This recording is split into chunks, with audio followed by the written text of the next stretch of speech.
Anupama serial के ऐसे ही daily update सबसे पहले देखने के लिए हमारे चैनल सीरियल अड्डा को सब्सक्राइब करें। दोस्तों, आज के एपिसोड की शुरुआत एक बेहद भावुक और तनाव से भरे माहौल में होती है। पराग अनुपमा के सामने खड़ा होकर बहुत ही शांत लेकिन गंभीर आवाज में कहता है कि उसे मालूम है कि उनके परिवारों के बीच बीते समय में कई गलतफहमियां, झगड़े और मनमुटाव हुए हैं, लेकिन इसके बावजूद उसे अनुपमा पर पूरा भरोसा है। वह साफ शब्दों में कहता है कि अनुपमा कभी किसी के साथ धोखा नहीं कर सकती और न ही वह ऐसा करने वाली इंसान है। पराग की बात सुनकर अनुपमा की आंखें भर आती हैं। वह भगवान का धन्यवाद करती है और कहती है कि वह लगातार ईश्वर से प्रार्थना कर रही थी कि कोई तो उस पर भरोसा करे, और आज पराग का इस तरह उसका साथ देना उसे उसकी दुआओं का जवाब लग रहा है। अनुपमा भावुक होकर पराग से गुहार लगाती है कि वह रजनी को इस गलत रास्ते पर चलने से रोके। पराग कुछ देर चुप रहता है और उसे रजनी की बातें याद आने लगती हैं। वह भारी मन से कहता है कि अब उसके लिए पीछे हटना आसान नहीं है। उसने इस प्रोजेक्ट के लिए अपना सब कुछ दांव पर लगा दिया है। वह बताता है कि ख्याति जी के अलावा किसी को नहीं पता कि उसने इस प्रोजेक्ट के लिए अपना घर तक गिरवी रख दिया है। यह सुनकर अनुपमा बुरी तरह चौंक जाती है। पराग की हालत देखकर वह समझ जाती है कि मामला कितना गंभीर है। पराग टूटे हुए स्वर में कहता है कि अब सिर्फ अनुपमा ही उसकी मदद कर सकती है। अगर यह प्रोजेक्ट पूरा नहीं हुआ तो वह और उसका पूरा परिवार सड़क पर आ जाएगा। अनुपमा यह सुनकर स्तब्ध रह जाती है। पराग आगे कहता है कि वह अनुपमा से सिर्फ अपने लिए नहीं बल्कि प्रेम, राही, परी और राजा के भविष्य के लिए भी पीछे हटने की विनती कर रहा है। वह कहता है कि इन बच्चों की जिंदगी भी इस फैसले पर टिकी है। यह सब सुनकर अनुपमा का दिल टूट जाता है। वह खुद को संभाल नहीं पाती और गहरे दुख में डूब जाती है। उसके मन में हजारों सवाल उठने लगते हैं कि आखिर वह किसका साथ दे और किसे छोड़े। कुछ देर बाद वह भारी कदमों से वहां से निकलकर चोल वापस लौटती है। चोल पहुंचते ही उसे एक और झटका लगता है। वहां के लोग उसका सामान बाहर फेंक रहे होते हैं और उसे वहां से तुरंत जाने के लिए कह रहे होते हैं। अनुपमा हैरान होकर सबको देखती है और समझ नहीं पाती कि अचानक यह सब क्यों हो रहा है। तभी एक औरत गुस्से में चप्पल उठाकर अनुपमा को मारने ही वाली होती है कि सरिता बीच में आकर उसे बचा लेती है। सरिता सबको डांटते हुए कहती है कि वह अनुपमा के एहसान कभी नहीं भूल सकती और उन्हें थोड़ी भी शर्म नहीं आती कि वे इस तरह एक बेबस औरत को निकाल रहे हैं। जसप्रीत भी आगे आकर सवाल करती है कि अनुपमा का सामान बाहर फेंकने वाले ये लोग आखिर कौन होते हैं। वह कहती है कि अनुपमा उसके घर में उसकी मर्जी से रह रही है और किसी को उसे निकालने का हक नहीं है। तभी भीड़ में से एक औरत गुस्से में कहती है कि सरिता भी अनुपमा के साथ चोल छोड़ दे। वह दोनों को वहां से जाने के लिए कहती है। यह सुनकर अनुपमा खुद आगे बढ़ती है और सबके सामने हाथ जोड़कर कहती है कि वह सबको उनका घर वापस दिलाकर ही वहां से जाएगी। वह अपनी गलती सुधारने का एक मौका मांगती है, लेकिन चोल वाले साफ कह देते हैं कि उन्होंने एक बार उस पर भरोसा करके बहुत नुकसान उठाया है और अब दोबारा ऐसा नहीं करेंगे। वे कहते हैं कि वे अपना रास्ता खुद निकाल लेंगे और अनुपमा को वहां से तुरंत चले जाने को कहते हैं। जसप्रीत इस पर गुस्सा करती है और बहस शुरू हो जाती है। सरिता भी जसप्रीत का साथ देती है और माहौल और ज्यादा गर्मा जाता है। सभी के बीच जोरदार झगड़ा होने लगता है। तभी अनुपमा सबको रोकते हुए कहती है कि जब तक वह सबको उनका घर वापस नहीं दिला देती तब तक वह वहां से कहीं नहीं जाएगी। इसी बीच दूसरी तरफ घर में तोशु डांस करता हुआ आता है। उसे इस हालत में देखकर सभी लोग हैरान रह जाते हैं। बाबूजी गुस्से में उससे पूछते हैं कि वह इस वक्त नाच क्यों रहा है। तोशु हंसते हुए कहता है कि वह पराग कोठारी के नुकसान की खुशी मना रहा है जो उसकी मां की वजह से हुआ है। वह बताता है कि रजनी ने सिर्फ अनुपमा को ही नहीं बल्कि पराग कोठारी को भी धोखा दिया है। यह सुनकर पूरा परिवार चौंक जाता है। तोशु कहता है कि पराग कोठारी ने उसकी बेटी को बहुत दुख दिया था और अब उसे अपनी करनी का फल मिल रहा है। किंजल उसे समझाने की कोशिश करती है कि अपनों की बर्बादी में इस तरह खुशी मनाना सही नहीं है, लेकिन तोशु कहता है कि वे लोग उसके दुश्मन हैं और दुश्मनों के बर्बाद होने पर उसे बहुत खुशी मिलती है। लीला कहती है कि कोठारियों के पास बहुत पैसा है और वे संभल जाएंगे, लेकिन तोशु बताता है कि उन्होंने अपना सब कुछ दांव पर लगा दिया है, यहाँ तक कि कोठारी निवास भी गिरवी रख दिया है। यह सुनकर सभी के होश उड़ जाते हैं। तोशु फिर से नाचने लगता है और सब लोग परेशान होकर उसे देखते रह जाते हैं। उधर चोल में अनुपमा टूटकर भी हार नहीं मानती। वह खुद डंडों से एक छोटी सी झोपड़ी बनाना शुरू कर देती है और कहती है कि चाहे कुछ भी हो जाए वह हिम्मत नहीं हारेगी।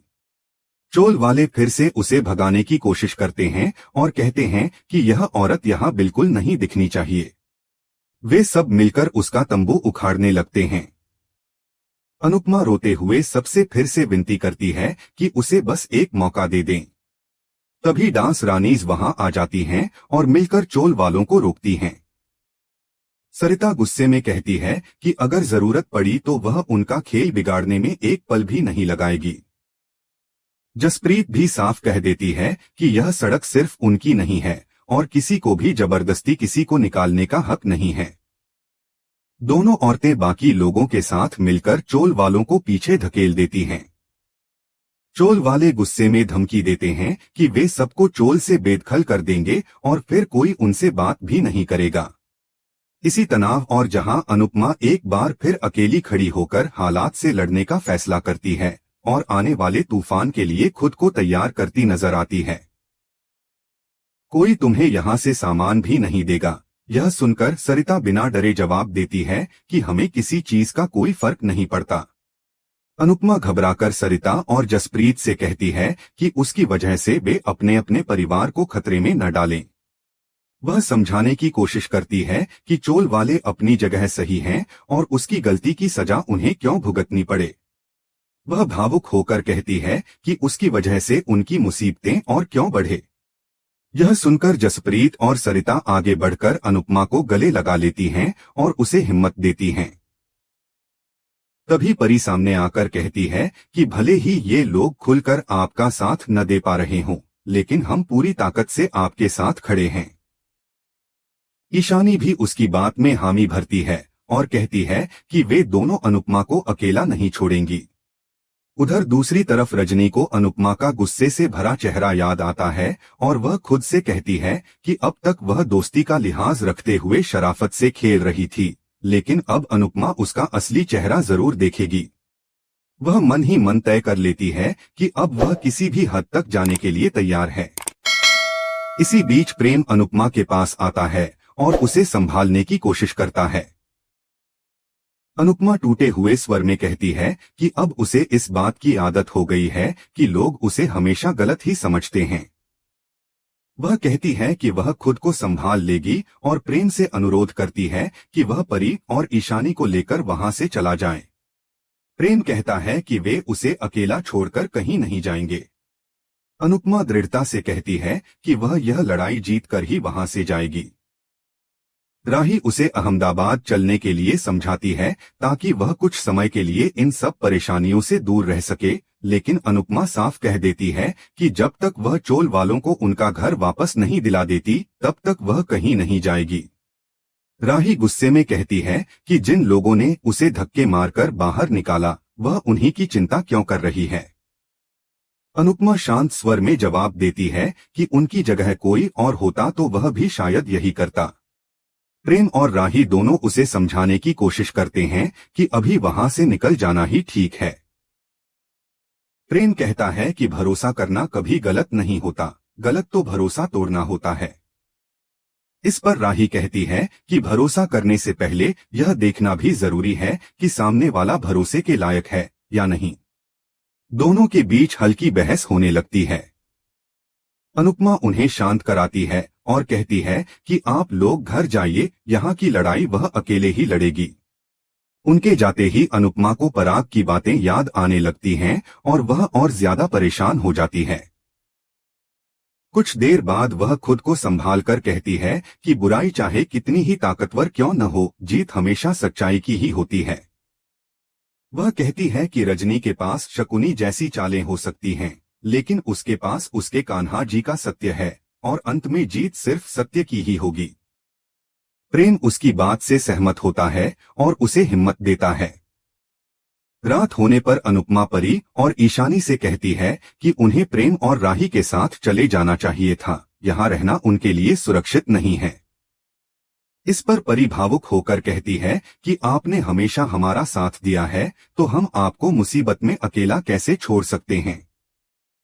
ईशानी भी कहती है कि वे हर हालत में अनुपमा के साथ हैं। दोनों मिलकर फैसला करती हैं कि अब रजनी की असली सच्चाई सबके सामने लानी होगी।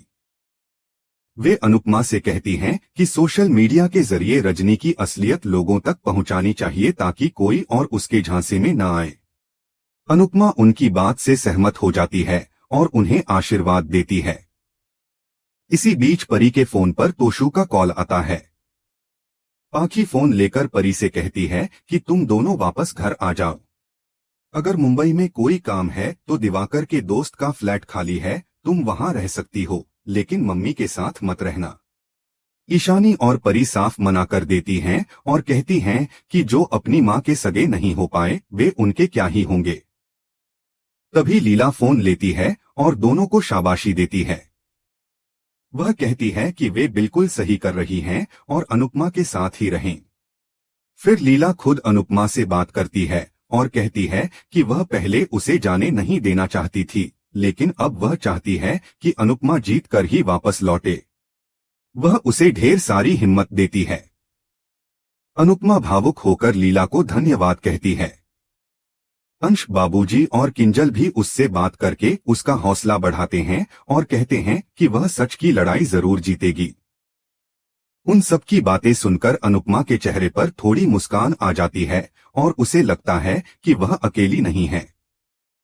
उधर लीला गुस्से में तोशु और किंजल को डांटती है और साफ कहती है कि वे अनुपमा से दूर ही रहें, क्योंकि इस वक्त उसे उनकी जरूरत नहीं है।